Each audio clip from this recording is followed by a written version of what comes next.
Next calculation ఏంటి sir షడ్యాదిలో మీరు నేర్చుకుంది? వారం.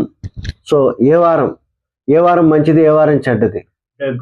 మంగళవారం శనివారం మాత్రం మంచిది కాదు, మిగతా వారం వాడుకోవచ్చు. Good sir. నెక్స్ట్ క్యాలిక్యులేషన్ ఏంటి సార్? అంశ అంటే ఏంటి sir? Quality of the house. So quality of the house ఒక మనిషికి వర్తిస్తుందా, ఎంతమందికి వర్తిస్తుంది? ఇంట్లో ఉన్న అందరికీ వర్తిస్తుంది. గుడ్. నెక్స్ట్ క్యాలిక్యులేషన్స్ ఏంటి సార్? ఆయువు సార్. ఆయువు అంటే ఏంటి?